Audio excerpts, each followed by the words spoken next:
Hey, this is Ricky from Osiah, and you're listening to the Brutally Delicious Podcast. One, two, three, four. The Brutally Delicious Podcast. The Brutally Delicious Podcast.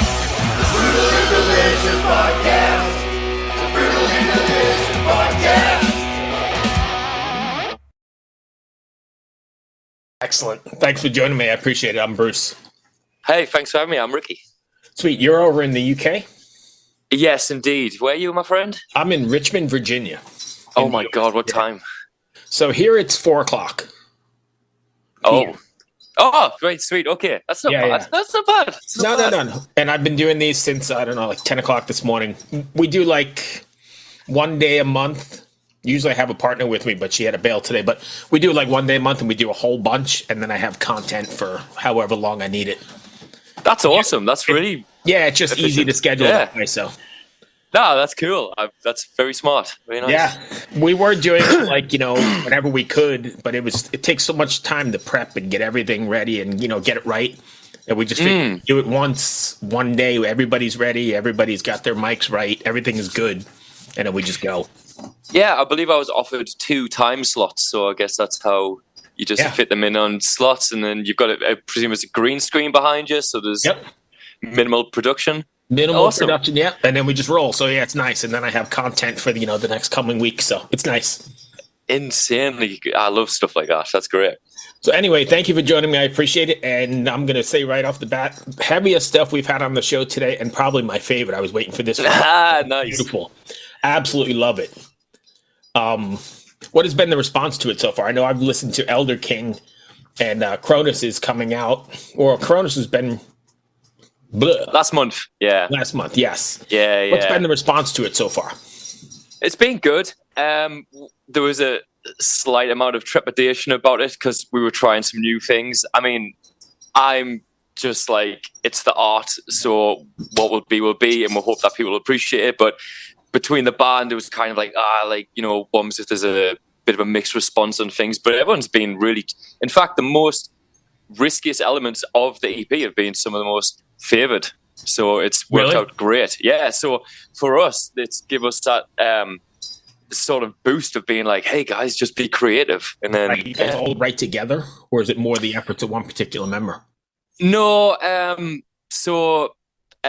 Keeping and Andy, the guitarists, they basically just write a song themselves, pretty much. And then, if there's any elements where, we're kind of like got a bit of a creative block or something, we'll jump in the WhatsApp groups and stuff and just be like, hey, anyone got any ideas for this? And then we'll back and forth and then get through it. And then once we have a full song complete, then I can just sit down and smash through the lyrics and stuff like that. Previously, I used to write a lot more the instrumental side of things, but them guys have got it absolutely covered.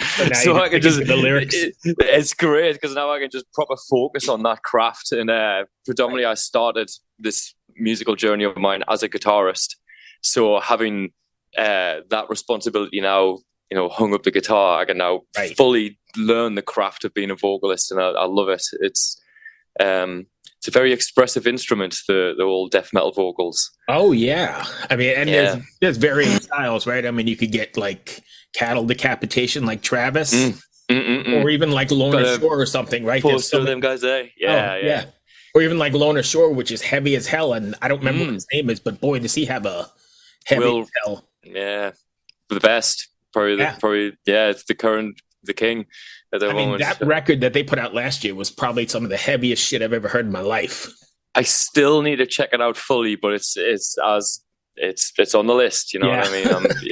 I don't really listen to much metal, but really? Yeah. It's just. So, what do you listen to in your spare time then? I love lo-fi, chill music. I like rap. Ambient music, lots of like dreamscape stuffs and stuff like that. Just gentle tones and stuff in the background and stuff like that. And then when I get to do my writing, I just get to unleash the beast free of. So if that's the case, then do you feel like it's completely cathartic doing that sort of thing? Like absolutely. All that shit out? Yeah, absolutely. My general persona has always been quite positive, and the death metal side of things just lets me take all these irks and little things that I may have creeping around in there, and then put them on a track, you know what I mean? Right. And just let it all out. Usually when I'm in recording process, I like to just be left alone for a little bit, and then I just dive into like the darkest places of what's in there, and then come out with a song, you know what I mean? Wow. And it's, I mean, it's like that it. for, the listener too. I'm not a vocalist or musician, but as a listener, I listen to the heavier stuff, and it's, like that as well. It gets you through those times, and, not only identifying with what you're going so through, cathartic. Yes, that's the best word for it. The vocals as an instrument is so interesting. I rarely have an opportunity to talk about it from this perspective, but the guys that be on stage if we're doing like a heavier section of a song, and if it's a large stage and it's got all the bass spins and stuff like that around you, and the band hits in and you let out a roar, and you feel the ground vibrating around you, and the you venue, and there's movement in front of you, and people going crazy and stuff like that. And because it's such like using the air of your body to project this energy, and you feel the blood in your body like reacting to this thing. And as a guitarist, I was really into blues and stuff. But as a guitarist, I was really into blues and stuff, and there was such an expressive element to how you played with the fingers, and I think turning into a vocalist allowed me to develop it to the whole body. I think it's Do you have any cathartic. professional training, or is it just No, I mean, no. I studied at college and university and stuff like that, and they run you through choir and stuff, so you learn fundamentals. And I did a lot. You're not learning that growl in choir. No. I mean, that'd be an interesting choir. I mean, in some sense, maybe yes as well. Universities and stuff like that really give you an opportunity to learn how to learn, I think, and especially with all vocal styles, it can be kind of correlated. Like, there's like the low range of opera singing is quite similar to how you would physically produce like a low guttural. So you can kind of correlate the elements of both, I guess. And yeah, but no, the all I had growing up was this end of screaming, and which that's all we had growing up with learning how to do metal vocals. All right, so tell me the truth though. You're a screamer, you're that guy. What does your family or do your friends even understand what you do, or do they still question your choices? My preferred response to being, this could sound bad, but I don't quite consider myself as a death metal vocalist, but as like a death metal singer. So I try to keep as much like diction in the lyrics as possible, and try to have melodies and hooks and choruses and stuff like, you would song structures that you would have in a Whitesnake song and stuff like that. But there is a lot of people who don't listen to metal, and they just hear the energy and they just don't hear the words. Don't get it. It's quite, but it could be the same with people who listen to rap. You know what I mean? When rappers go to a certain speed, or like opera, they're like, what are they even saying? And it's like, unless you're part of perhaps the culture. Right. No, that makes sense. Yeah. So, but I'm surrounded by a lot of supportive people, I guess. So I'm quite lucky in that. So since you're the vocalist and you're the primary lyric writer anyway, is there something you want your fans to take away from after listening to an Osiah record or song, or even, Elder King? We could be even more specific. I want to do it. Osiah typically writes from two fundamentals. One is nerdy stuff. So Elder King was based on Tolkien. Golden Throne from the same record as Warhammer and stuff like that. But we also, there's a ton of mental health stuff in there. So like, for example, on Chronos, 3 songs were about mental health and 2 of them were just about fun stuff.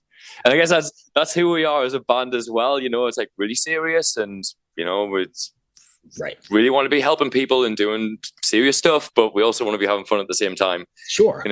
We'll like listen to our riffs and they'll hit into a heavy breakdown and we'll laugh. Right. We'll be like, that's funny, that's heavy. And I think it's interesting when we talk about mental health on the show a lot, and I've even done a film called Mental Health where we spoke with metal Nice. musicians and how, you know, they've dealt with it and that sort of thing. It really takes a deep dive. But so we talk about it a lot on the show, and I think it's really interesting that people from the outside wouldn't get it, but it really is therapeutic and cathartic. And I think there is something there. Certainly, especially in our culture, in these times. Yeah, right. I mean, the last couple of years are so fucked up that it's part of it, and it's helpful. It is very interesting because, like I say, I listen to a lot of like lo-fi and a lot of rap, and you don't really touch on much of this in rap. You know, the stuff that I listen to, it doesn't really talk about that much. And, you know, you do get the occasional song that comes out and is quite inspiring. And like lo-fi is quite like whimsical. It's about like pondering on the good times and you know, and then metal, the most aggressive style, is just this cathartic push of like one. And you see it at shows, like, you know, people are so supportive of each other in the environment, you know, especially in mosh pits and stuff like that. We all know is what it's like being there. A lot of people can look at it and be like, hey, that's really aggressive. And it's like, man, unless you know the culture. Like, right. I mean, you reach down, you pick, the guy the guy falls and you reach down, you pick him up and you go back. 100%. There's no 100%. Yeah. Angst or anything there. It's everybody for the same reason. And I think the metal community too is something that's very supportive of that and sort of tight knit, no matter where you are in the world, right? I mean, everybody sort of bonds over this riff or this aggressive music, but not necessarily aggressive people. And your case in point. Yeah.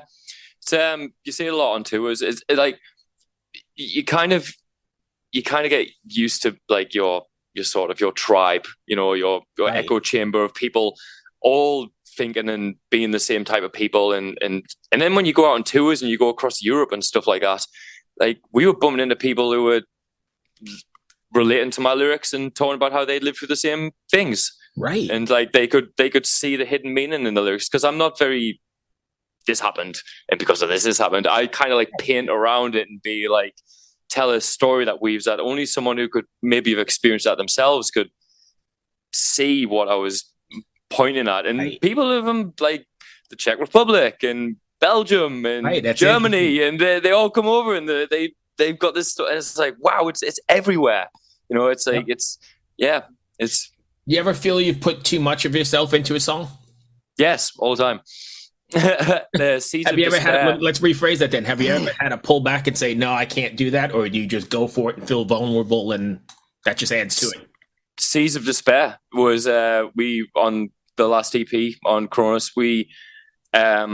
It's about my grandmother who passed, and during the writing process of that, I went as deep as possible into the guilt and the regret and all the things you go through when you're mourning, and I penned it, the darkest and deepest thoughts of that stuff. And then the label like, this is going to be the single push, this is going to be the video, and I was like, oh my god, like the lyrics are all on the YouTube, and and all the reviews were like mournful song talking of loss and stuff like this. And before going out, I did have a moment where I was like, man, like, what did I do? Yeah, but I've been quite lucky to have had experiences where I've been in different countries and people have been like, hey man, this song has really helped. We've had messages from on our page. And that's got to be like, the ultimate payoff too, right? It's the reason of doing it. At the end of the day, it's not for me. It's for the listener. And that's so something that you penned in your living room, in your underwear or whatever, is connecting with somebody in India in their living room. And I guess that's amazing. And it's for them, I think. And it's, you know, you got to kind of detract from that if you want to be an artist. You know, if you're trying to, growing up in the music scene, I was always into the Whitechapels and the Suicide Silences and all these bands, and their music helped me through a lot of dark times. And I guess as I was developing as a musician myself, I was like, I wish I could do that too. So when I do write something that's really gets to me as a point of being like, oh man, like this is too intrinsic. And then I've got to remind myself of why I'm on this journey to begin with. And it's just to try and help people how I've been helped by music. Yeah. And you mentioned Suicide Silence. I mean, I don't think there was anybody who did this sort of genre better than Mitch. The king, the original king. The original king, right? Yeah. And then, I mean, even when there was the likes of Bozeman, who I gravitated more towards with his vocal style, just as a character, as a person, Mitch, I think was like, you know, he was the king. I was lucky enough to do an interview with him back on, I don't know, they played, it was called Mayhem here in the States. I'm aware, yeah. Yeah. So I was lucky enough to, I don't know what it was, 2015, 14, whatever it was. I was lucky enough to do an interview with him. And he was like the shyest guy, the most quiet, humble dude playing with his little dog, and kind of even wouldn't look up at the camera, just super soft-spoken. Wow. And, you know, just 15 minutes later, he's like ripping the face off of everybody. Letting out the other side of it. Yeah. You know, I feel it, yeah. I'll walk around in my nice hoodies and we'll do shows where I'm screaming and growling and stuff. And then after the show, I'm like, hey guys, I'm going to get some air and I'll go look for the moon and I'll go chill out for a bit. You know what I mean? And right. I think majority of the people are like that. I've met. I've got a bit of it. That dichotomy is really interesting when you take a step back and look at it. Yeah. A lot of people like really to one extreme to the other. Yeah, it's a lot of people. I don't know. I think I'm not much into the drinking and stuff like that. So when I'm touring with other bands and I see them drinking, I kind of think, maybe this is their way of letting loose and stuff like that. And my way of letting loose is just being at peace and going to chill somewhere and sit with the ducks in Amsterdam. I get that. I like to get out in the woods with the dog. That's where we go. Hell yeah. And then lost in the woods somewhere for the day. It's get lost and found again, buddy. It's the best. Yep. And and then you'll find someone like that on the road as well. And you're like, it's just like, wow, you only find this in this genre. I mean, speaking from experience, I could be wrong, I think you're right, though. I think you're 100% right. Yeah. And, we talk to a lot of people and everybody's got that same sort of thing in common, especially in these more extreme metal genres. That real, I don't know what the word is, upfront and in your face on the stage, but off stage, they're the first person hanging out in the woods somewhere without a cell phone and just a dog or whatever. Yeah, man. There's the common meme that they have of like the angry dog when he's like death metal vocals on stage, and then it's like cute puppy when he's off stage, and it's like hell yeah, man. Or the black metal dudes that are lost in the woods somewhere. Best one. Yeah. So what do you guys have planned? Are you taking this on the road?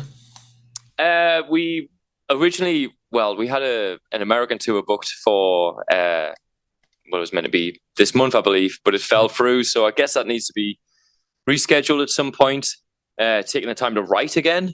You know what I mean? It's like if we're not touring, we're writing. So we're just keeping ourselves busy all the time, man. Just churning out some new material. I think Chronos, like I was saying, having the opportunity to experiment a little bit, and then the nice response allowed us to just be like, hey man, let's just keep the ball rolling. Let's try some new things. Let's be creative. Are you one of those bands that's always writing? Always doing something, man. Always doing something, like all day, like we're in different WhatsApp groups for different purposes, and they're just going all day, It's what we chose to do with this life, you know what I mean? So we might as well. We'll work jobs and then we'll do this on the side until this becomes a full-time job. So. And even if it doesn't, you're still expressing yourself and doing your thing. Hell, it's been a great journey so far, man. Right. I've had a great time. So whatever happens, man. Yeah, that's what I say too. I mean, I do this. This isn't my full-time job either. And, I do it just because for the love of music and meeting people and chatting about common things. And it goes where it goes. But yeah, I 100% feel you. It's, it's part of you. I think once the music gets a hold of you, you can't do anything else but it, right? Yeah. Do you have Go ahead. Go ahead. No, I think it's. I'm trying not to be weird with the way I say this, but kind of with the music, it's kind of like a soulful journey for me now. I think throughout life, this will always be the purpose, and I guess I wouldn't want anything else from this life, obviously, to do this. Right. But I think if I had another hobby, I would probably dedicate to that just as intently. Gotcha. Yeah, it is a lifestyle. I 100% agree. But I also think, from the outside, people don't really understand. I think the problem mostly is, I don't want to be that guy about, but the mainstream media doesn't really pay much attention to the alternative community because it's a small community. You know what I mean? It is a small niche. You know, like we talk about. I mean, Lorna Shore in particular just broke like 1 million monthly listeners on Spotify or something. And that is absolutely ridiculous. That is, and then you put it next to like the likes of Little Mix and Rihanna and all those likes, and it's nothing. Right? Yeah, it's like, and that this is Lorna Shore. That's the biggest. You know what I mean? So you've got to be fair to it. You know what I mean? And I think with us as musicians as well, we've got to be fair to what we can expect from this lifestyle. You know. And I know what I was in the middle of saying before we got disconnected. Everyone's got like a gateway song or band that got them into this sort of lifestyle or this. Like for me, it was Ozzy Osbourne's Diary of a Madman. I was in junior high school, walked into a record store, didn't know anything about anything, and saw this record on the wall. I was like, all right, cool, it looks great. And you know, the first 5 seconds of Over the Mountain just totally hooked me. And here I am, whatever it is, 40-something years later, you know, still looking for more heavy music or aggressive music. It's in my. What was yours? I mean, first off, that shows the power of the product, of the album cover, of the everything in total. You know what I mean? You don't get. I literally knew nothing about Ozzy Osbourne or any of that. Hell yeah! I just saw the record cover and went, "Holy shit! I gotta have that." That's the one. It could have been the worst. Yeah, it could be, but it was enticing. It looked good. You know, it's a total product. It was great. I had two. My first jump, because my parents were into like Whitesnake and like the hard rock stuff, you know. So I had a little, I had a little bit of it, and I still listen to that stuff now. But I loved wrestling growing up, and I was watching WCW, and Bill Goldberg was coming to the stage, and Megadeth were on stage playing Crush 'Em. So I went to the record store and got that album. It was all right. But the album was called Risk, and it had a bonus disc in it called the No Risk disc, and on that was like Holy Wars, Hangar 18, P-Cell, Symphony of Destruction. So I was like, oh, this album's all right. Then I put that on, and I was like, oh my god, right, like, that's actually better than the whole record. Yeah, I was like, what is this? So like, and my old man was like, hey, because I used to play guitar, I used to play fingerstyle classical and blues and stuff like that. And my old man was like, hey man, if you want to play that shit, you need to learn how to use a plec. Here's a plec. And I was like, all right, here it goes. And then I started into the thrash and the metal, and that was me. And the whole rabbit hole from there, right? Yeah, and then my next jump was All Shall Perish's Deconstruction was on MTV2 Headbangers Ball, and that was my first introduction to deathcore. And I saw that, and I was like, what is this? And then that was it. I mean, I didn't even get into the core stuff or that heavy stuff until I don't know, 10 years ago. I think it was Suicide Silence. I saw them on a Warped Tour, like just happened to come across them and was like, what the hell is this? Yeah, it's great. It's ticked all the boxes, especially the next All Shall Perish. Yeah, the energy of it. I mean, that's what got me. I saw the music video for that. Like they go into this breakdown, and it's got like it's like everything's ringing out, and you see the room opening, and then the pit happens, and I'm like, what is that? I want to be there. Right. I want to be there. And then like you feel it for yourself the first time. All Shall Perish is Eddie, right? Was that his name? Yes. Yeah, he was really good. I saw him too a few times. Really good. Yeah. I mean, on this record, this Hate Malice Revenge, this was before Eddie. They had a different vocalist set, and he was a lot more guttural. He was all the rather than all the super highs that like Eddie could do. So I'd never heard anything like it. And then once I got into that, I was like, oh, let's check these out. Went on MySpace, Suicide Silence's Destruction of a Statue. Right. With the video, and I was like, that's it. I'm in. That's crazy. Yeah. So, and it's funny how it just gets you, and you look for more and more aggressive stuff as you go along. Yeah. I mean, I would listen to like Mortician and Cannibal Corpse and stuff like that, but it didn't have the like, it's those breakdowns, man, that got us. It is the breakdowns. It was just, that was it. You know what I mean? So let me ask you one more question before I let you go. But when you guys are writing, are you writing like how the song is going to come across on stage? Because we're talking about breakdowns, right? So are you writing, hey, this is a good spot for a breakdown and the crowd's going to go fucking wild? Or are you just writing a song and then adapting it? I used to. A lot of Terra Firma, which were our first record, I used to write with the envisioning of like, how would a crowd interpret this song live? And I would imagine myself as a listener listening to this song being like, I want to throw down here, I want a two-step here, Right. I want to pit here, like I need to take a breath.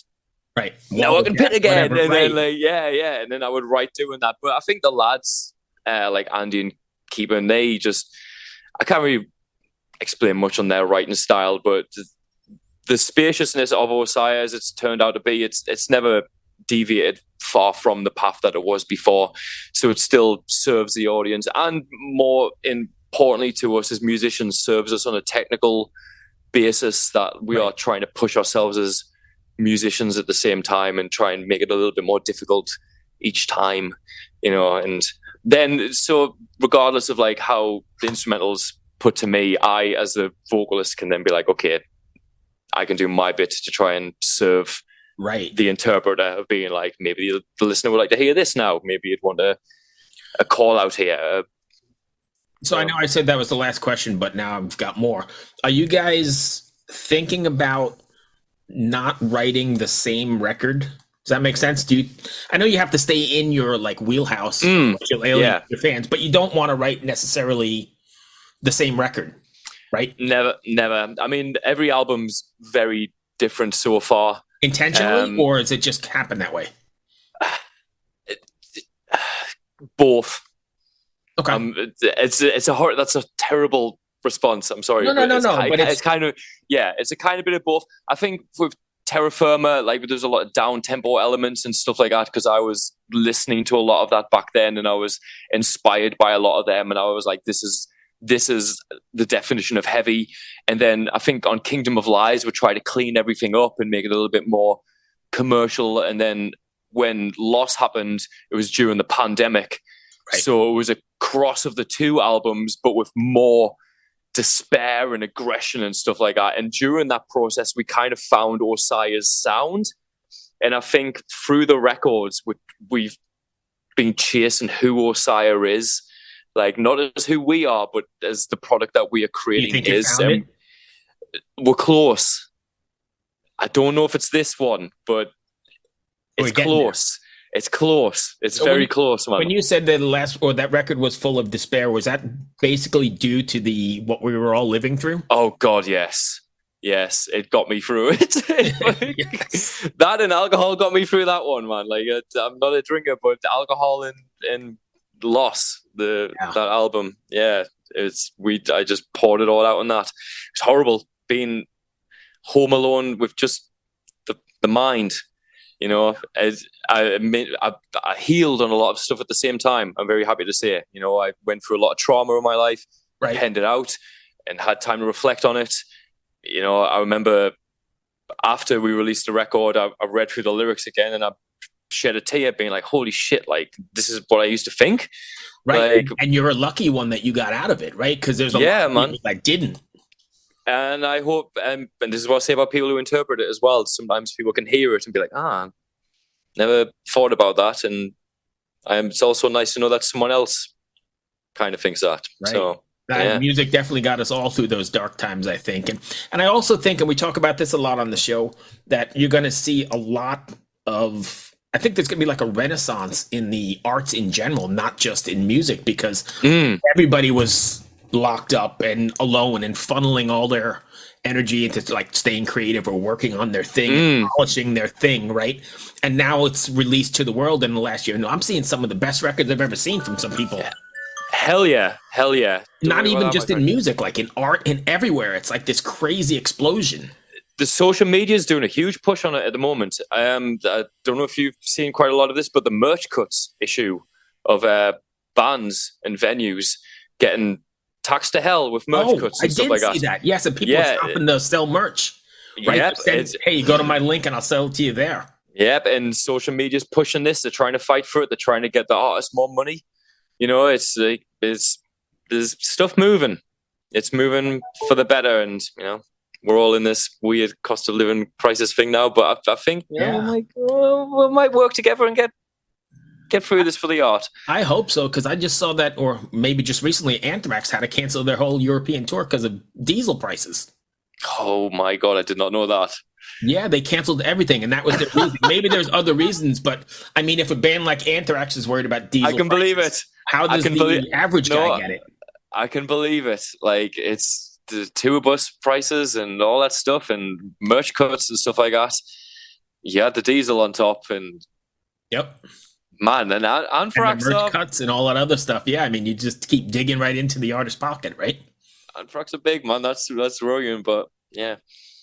We all just got to do it in little vans. Yeah. Well, that's all I've got. I ran up against my questions. Is there anything I missed you want to cover? I'm all good, man. I'm just happy we got through this with all the technical. I am so sorry about all that stupid shit.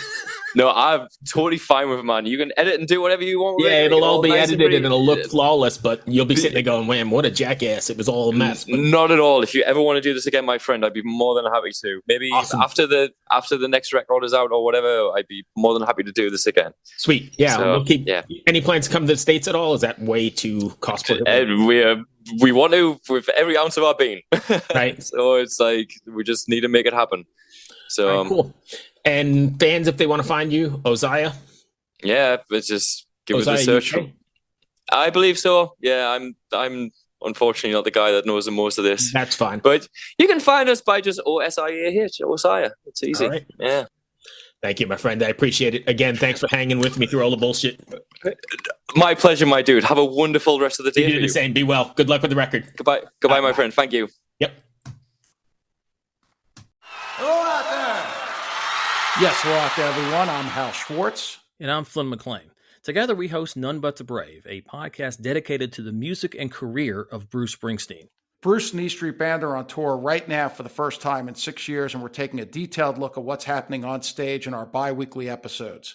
We've also been recently joined by some very exciting guests, including rock journalist Warren Zanes and Stephen Hayden, Backstreet's Magazine founder Charles Cross, and Barstool's Kirk Minahan. If you're a diehard Springsteen fan, this is the show for you. So please subscribe to None But the Brave on your favorite podcasting platform, and we hope to see you further on up the road. Thank you so much. We'll be seeing you.